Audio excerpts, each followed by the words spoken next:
Assalamualaikum warahmatullahi wabarakatuh, Sobat Indo. Jumpa lagi ya di channel saya Nasruddin GDK. Baik, sudah lama ya kita tak bertemu. Kali ini saya akan membahas tentang tips mengerjakan soal bahasa Indonesia. Kalau bahasa Indonesia itu identik dengan soal yang panjang. Nah, kita harus tahu cara mengerjakannya itu biar lebih mudah, lebih hemat waktu. Langsung saja saya kasih tipsnya ya. Untuk tips yang pertama, itu BS, baca soal. Ketika kalian menjumpai soal yang panjang, langsung saja soalnya dibaca. Jadi, baca soal, kemudian kata kuncinya apa? Silahkan dipegang itu. Kemudian rumus yang kedua yaitu baca bacaan satu persatu. Jawabannya itu ya dari A sampai D. Kita awal dari A dulu. Ketika kalian sudah ketemu di jawaban A, yang B, C, D langsung dihilangkan. Kemudian tips yang ketiga yaitu aktifkan logika. Bahasa Indonesia itu mudah jika kita melogikanya. Diingat materi yang disampaikan itu apa, diingat-ingat logikanya diaktifkan. Kemudian yang terakhir, jangan lupa silang jawaban atau pilih jawaban yang benar. Baik, langsung ya kita praktekkan. Ini saya sudah membuat contoh soal ya untuk latihan. Ini latihan sumatif akhir tahun ya. Oke, saya mulai nomor 1. Ingat, yang pertama apa? Baca soalnya. Informasi di bawah ini yang sesuai dengan teks berita di atas. Baik, ketika kalian menjumpai soal seperti ini, sesuai teks di atas, maka caranya ialah silahkan kalian langsung lihat jawabannya ya. Mulai dari A. Normalisasi bisa dilakukan secara bertahap oleh pemerintah setempat. Baik, yang A ini kita cari di bacaan. Apakah ada atau tidak? Kita cermati. Paragraf pertama tidak ada. Lanjut paragraf kedua. Tidak ada juga. Paragraf ketiga tidak ada. Baik, otomatis yang A jangan dipilih ya.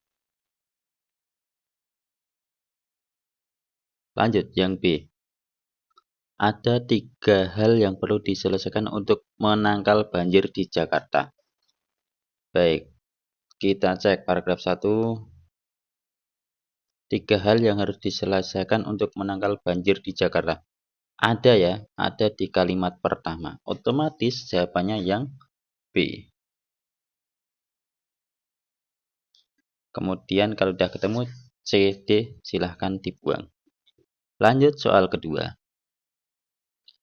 Penyajian paragraf pertama diawali dengan unsur oke. Paragraf pertama diawali dengan kata Presiden Joko Widodo. Presiden itu ialah seseorang, berarti seseorang itu ialah siapa ya? Berarti otomatis jawabannya A. Oke. Kalau A udah ketemu, B, C, D ditinggalkan. Oke, kita lanjut soal ketiga. Perbaikan kata bercetak miring pada paragraf tersebut adalah yang bercetak miring di sini ada kata mendampingi ya. Kemudian ada kata pernah. Oke. Kita lihat cipta puisi dan cipta cerpen. Oh, ini ada Diki mendampingi sekolahnya. Nah, kata mendampingi ini diganti dengan kata apa? Misal yang A. Diki mengirim sekolahnya pada FLS2N. Tidak tepat ya, secara logika nggak masuk juga. Berarti yang A tidak mungkin. Yang B coba. Diki mewakili sekolahnya. Oke, Diki mewakili sekolahnya. Itu masih masuk logika. Bisa jadi B jawabannya. Kemudian FLS2N pernahnya diganti rutin. FLS2N rutin dilakukan. Oke, masuk juga. Berarti otomatis jawabannya yang B. Kita lanjut soal keempat. Ini ada 2 berita ya. Langsung ingat, langsung soal. Perbedaan penyajian kedua teks berita tersebut adalah, kita lihat yang A ya. Teks berita 1 diawali dengan kapan? Oke, kita lihat berita 1. Selasa. Nah, Selasa itu berkaitan dengan waktu. Kalau waktu itu berarti diawali dengan kapan? Benar ya. Sementara A benar yang kapan. Lanjut kita lihat teks kedua. Diawali dengan apa? Teks berita 2, banjir selain memutuskan arus. Nah, teks berita 2 itu banjir. Banjir itu peristiwa. Berarti diawali apa? Benar ya. Jawabannya berarti yang A. Oke. Kita lanjutkan. Soal nomor 5. Penulisan teks berita berdasarkan fakta di atas yang tepat adalah. Nah, ingat ya. Jadi, soal seperti ini langsung dilihat jawabannya A, B, C, D. A dulu ya. Hujan mengguyur kota Jakarta hari ini sehingga mengakibatkan jalan-jalan tergenang. Beberapa lokasi pun akhirnya tergenang air. Ketinggian air dari banjir ini hingga mencapai lutut orang dewasa. Warga pun mengungsi dibantu oleh tim SAR. Oke, ini kalau dilihat jawabannya yang A ini sudah mengambil dari di tabel angka 1 sampai 4 ya. Berarti otomatis jawabannya yang A, benar. B, C, D langsung dihilangkan, nggak usah dibaca. Lanjut soal nomor 6. Perbaikan kata yang bercetak miring pada paragraf tersebut adalah. Kita lihat yang bercetak miring apa tadi? Oh, ini kata menghaturkan ya. Menghaturkan. Kemudian kata diambil. Nah, ini. Baik, sekarang kita singkat saja. Kepala kantor Haji Irwan titik-titik selamat kepada Hanif. Oke, coba yang A dulu ya. Menghaturkan kita ganti menorehkan. Kepala kantor Haji Irwan menorehkan selamat kepada Hanif.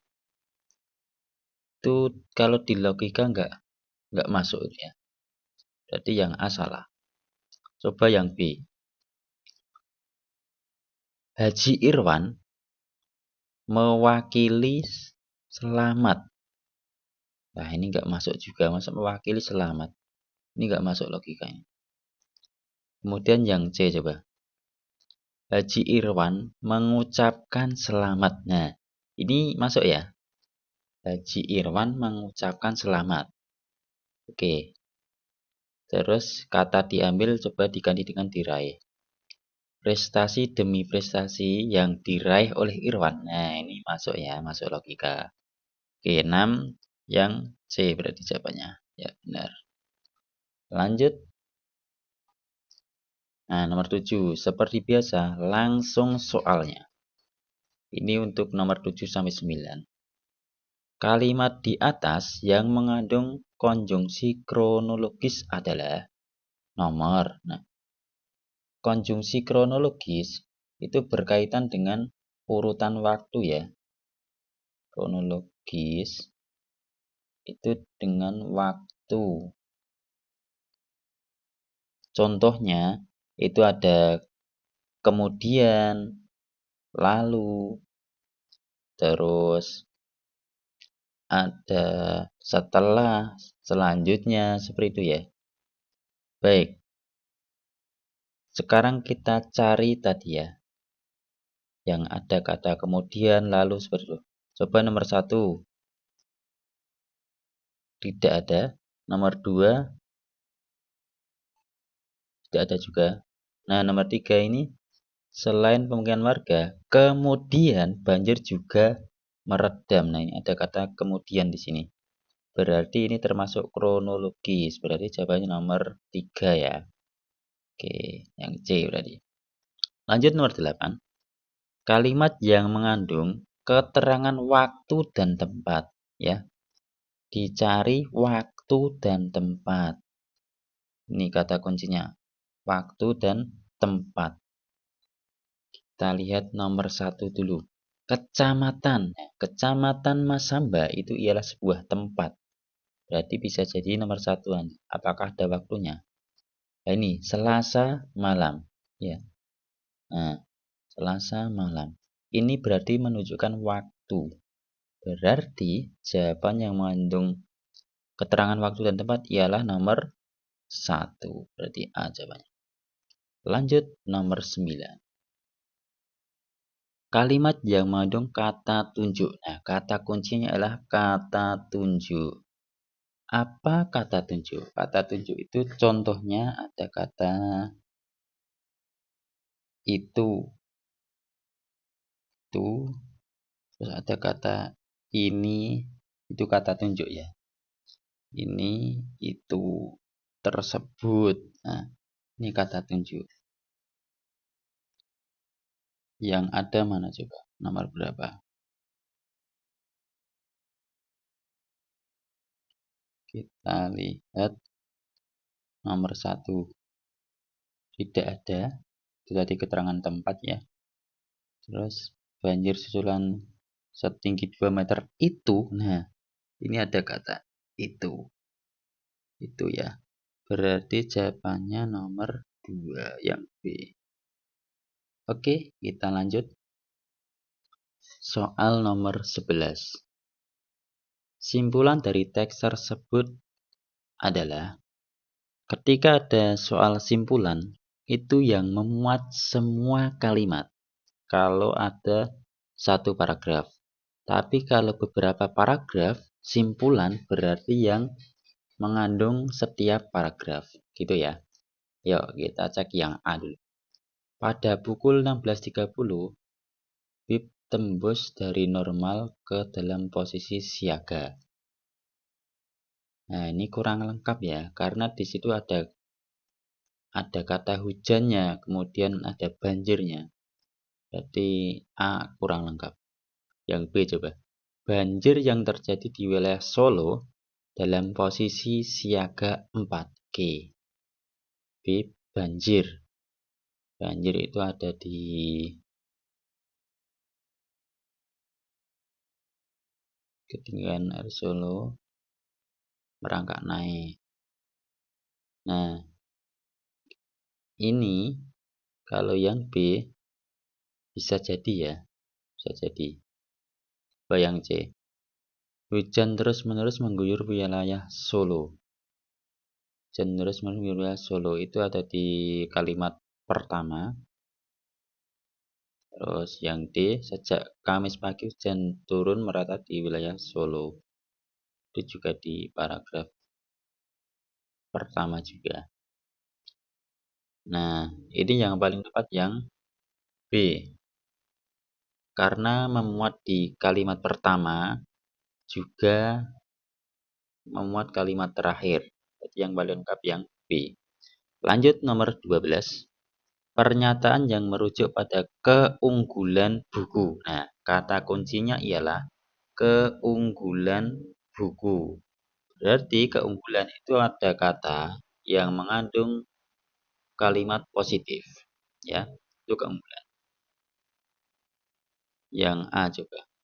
Buku sebuah seni bersikap bodoh amat. Nah, bodoh amat bukan berarti bersikap apatis. Nah, ini bukan keunggulan ya. Coba yang B. Isi dalam buku sesuai untuk seorang yang sedang membutuhkan motivasi atas sebuah kegagalan. Nah, ini yang dibahas pada buku ini cocok untuk seseorang. Oke. Lanjut, buku ini cocok untuk seorang yang berada di ambang perubahan besar. Nah, ini berarti yang dibahas isinya ya. Jika dari judul dan definisinya, kita mungkin akan salah mengartikan maksudnya dari buku tersebut jauh dari kata bijaksana. Oke, ini berarti yang dibahas isi bukunya ya. Sesuai untuk seorang yang sedang membutuhkan motivasi atas sebuah kegagalan. Ya, ini yang B yang paling tepat. Kalau penyajian itu berarti tampilannya ya, tampilan bukunya seperti apa. Lanjut, nomor 13. Berikut yang bukan teks tanggapan. Ingat, di sini ada kata bukan. Berarti dicari yang salah. Kita lihat yang A. Kebanyakan gempa bumi disebabkan pelepasan energi yang dihasilkan oleh lempengan yang bergerak. Semakin lama, terkena itu kian membesar, akhirnya mencapai pada keadaan. Nah, kita ingat dulu ya, tanggapan. Tanggapan itu biasanya tanggapan terhadap sesuatu, bisa karya. Kalau gempa ya bisa sebenarnya. Tapi kalau yang A ini bukan tanggapan ya. Ini sebuah fakta ya, fakta gempa itu disebabkan oleh pelepasan energi. Bukan tanggapan ini yang. Berarti jawabannya yang A. Baik, itu dulu ya semuanya, Sobat Pindo. Semoga kalian bisa memahaminya. Sampai jumpa di part 2. Wassalamualaikum warahmatullahi wabarakatuh.